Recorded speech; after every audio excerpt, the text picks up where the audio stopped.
Hey everyone, it's Karen, and on this episode, I brought Elsie Mortimer back for part two. Thank you. Hi, thanks for having me. Excited to be back. Yes. All right. Well, last time we didn't finish some of your questions, and also I know that there's going to be some surprises that you're going to be telling us afterwards. So let's dive into these questions so we can get into that big surprise. Okay, sounds great. All right. So the first question I have for you is what makes a great story? So I think there are lots of different great stories, right? And I think a lot of things depend on the genre. But I Mhm. think overall, a great story is something that makes your reader forget that they're reading. It's the type of story where they believe that they are in it. So like for me, like I would say a great story is the one where if somebody needs me in real life, I have to like mentally pull out from the story. So I think there are lots of different elements that come together, interesting characters and a cool world to play in and an interesting plot. But if an author can just make me forget about the real world, I think that's a great story. I 100% agree with you. That is my definition of a great story. Help me escape. Yeah, absolutely. Well, the real world can be like, kind of challenging to live in sometimes. And so Yes. it's nice to be able to just dip away for a little bit. Yes. Yes, it is. All right. The next question I have for you is what's the most surprising thing you learned while you were writing your books? Ooh, so this is such a fun question. There are so many cool, interesting things that I've learned since becoming a writer. I've written a lot of zombie books where I've done research on like different locations and, different items people can use to like survive like fighting zombies. When I wrote my series Stay Dead, I did a lot of research on cruise ships and, the different parts of like escape ships and like little boats, like rescue boats and things like that. But I think for me, the most interesting thing I've learned is that every writer pours a little bit of themselves into each story, no matter what it is. So, whether I'm writing a zombie book or a romance or a sci fi story, there are little bits and pieces of myself that, like, I pull out and put in the story. And a lot of times it's not intentional, it just happens. But I think for me, that's been the most surprising thing. I agree with you because when I was writing my stories, I still need Yeah, to get them published, but you should. life It's really happens. fun. I would always, that's how I created a book was I would take either one true thing about me or three little things about me and stretch them out instead of Mhm. like not really telling the truth, but like that's to me it's easier because I know that a lot of people go through the similar things with me, so I feel like if I'm able to help people in that sense, as well as writing a book that they can Mhm. escape into a whole new Cool. story. That's my perfect way. So I completely agree. I'm glad that you did that. Yeah, thank you. Yeah, no, that's really cool. And you should definitely publish your stories and keep writing. And I love that you've had that same experience of, for me, it often feels like kind of therapeutic to be able to write about Mhm. things that have happened in real life. But with Yep. a twist, like you said, you can stretch things out or make them smaller. Or even like, I don't know if you've done this, but I know when I'm writing, a lot of times I'll have like a sentence a friend says all the time will like slip into the story. Has that happened to you? So not a yeah. I'll just say Okay. yes. Okay. Fair. Yes, it is true. I've used that as well. Love that. But Okay. it it's what makes us in the book. Like you got to It know is. what the author likes in order to like the book. So, Yeah, for sure. I agree. all right. So the last question I have for you, Okay. and then we can wrap this up, is how do you handle writer's block? Ooh, okay. So for me, writer's block is when you get to a part of the story that you can't get past, right? Or you sit down and like the words just don't come. Mhm. And I deal with this in a couple of different ways. One, I will sit down and like write out what I think should happen in the rest of the story. For me, writer's block, usually there's one scene that I feel stuck on. Mhm. So if I can figure out what happens in the rest of the story, I can usually figure out how to move past that. Sometimes I will skip to the next scene. So I usually use the example of like traveling around, right? If I have a character that I know is going to this city, but I don't know how they're going to get there or what troubles they might encounter on the way, I'll just skip to the city and figure the rest out later. That helps me a lot, but a lot of times talking to other writers can be helpful too. Sitting down with friends and just spending time, whether we're talking about writing or not, a lot of times getting out of my own head can be really helpful. And sometimes I will just force myself to write something. And sometimes I go, oh, like that's exactly what I needed. Like that's the scene. And sometimes I'll go, ooh, let's write the opposite. And that can be helpful too.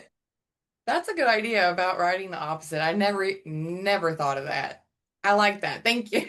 Yeah, absolutely. Well, it's one of those writing exercises where I think a lot of times we think as writers that we have to have all the answers right away. We don't. Yes. And it's okay to like scrub something we've written or tweak it. But yeah, just making that decision of I'm going to do something totally different can be really helpful. I like that. All right. So now that you have got through all my questions, Yeah. you have a surprise that I'm going to be showing up to. Would you like to share some of that details? And then Yeah. anything new after that? Go Okay. for it. Yeah. No, I'm so excited. So I'll be signing as a signing author at Sassy in St. Louis at the end of this month. And I'm so excited to see you there, Karen. I think we're gonna have a great time. We are. Um, yeah, no, it's going to be fun, and I love going to book events because they're such a great way that we can meet readers and connect with other authors and just people who love books. So I always have a great time at events. Remind me, is this your first one or have you been to book events before? This is my first one. So, Okay, you are okay. literally my first one for book events. You are my first actual podcast person that I have met over Zoom or online or whatever, and Wow. actually have met them in person. So, you are my first everything. So, I'm Oh my excited. goodness, I cannot. Karen. Excited to be your first. That's amazing. And I can't wait to buy one of your books. So, which one are you bringing? Oh my You gonna goodness. No pressure on me. You're so sweet. Well, what have you been reading lately? Because I'll have to pick out something special to bring just for you. Hmm. Well, I've been reading so like the last one I read was from a gentleman over in the United Kingdom. It was just about kind of life in Yeah, general, which I love it. It was fantastic. I cannot wait for book 2 and 3 to get done. I told him, I'm like, amazing. come on. Like I need Yeah, to read it now. please. So That's so funny. but I love zombies because Walking Dead used to be Yeah, my thing, or is still my thing. I cool. don't know, but Yeah, Daryl Dixon, yes, so that was my man on that's there. But amazing. um, and then I gotta kind of wrap myself out a little bit. I'm behind on reading 50 Shades of Grey Okay. series, so I'm reading actually books 2 right now, Okay, but. cool. Books I have lined up for afterwards are the Ellen Hopkins books like Glass. I have all that series now.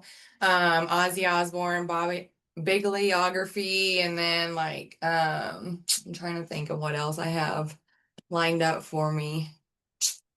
I do pretty much anything and everything. I Cool. love literally anything you want to bring and that you think I will love from my vibe that I Okay. give off. Okay, okay. So I love that you love like zombie and apocalyptic stuff. Obviously, I love it too. I think it's really fun. I do have a book that I think you might like called Undead Kansas, and it is a new standalone zombie apocalypse story that takes place in the Midwest. And so the main character is working at a university in Kansas, and all of a sudden the zombie apocalypse happens, everything's on fire, the world is burning, and he has to like get to the next town, which sounds easy, but it's not. Because what do you do when you're on foot in the center of like a little college town and you have to find a way out and you're not super familiar with the roads and the obstacles you're going to face? And so this was another one where I got to do some research because they based it in a real town close to where I live. So I Ooh, like went to the nice. town and walked around, and I wrote a lot of like very specific details into the story. So that was a really fun one to write. I like that one. I'm ready for that. That sounds Okay, fun.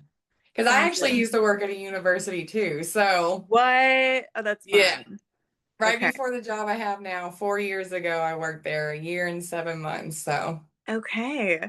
Yeah, so I wonder if you'll feel like a connection with the Bro, characters. as soon as you said that, I'm like, whoa, zombie apocalypse happened at my old job. Oh my gosh. You're like, Yeah, which I'm coworkers ready. am I saving? Who's Right. a zombie already? Love it. Oh, I That's can't wait for it. crazy. Yeah, I think we're gonna have a great time. It's gonna be really fun to see you. And, book events are always like just such, for me, they're just a joy. I just love being around other people who love to read. And I always feel very energized and happy when I'm done. That's awesome. All right, Yeah. well, I can't wait to see you I can't there. wait to see you too. All right, so you have any other new surprises or you're gonna give us, or is that it? Any new So books in the making? I do have a new book coming out next month. It's the final book in my zombie series, Stay Dead. So, book number 13 is finally coming out in this series. Thank you. I'm so excited. It's a series I've been writing for years, like over 5 years. And it's just been a joy. It's been so fun to live with these characters and get to experience like their heartache and the challenges that they face trying to survive and stay alive. But yeah, so finally I'm closing that chapter and writing that finale. And I'm a little sad about it, Karen. It's hard to say goodbye.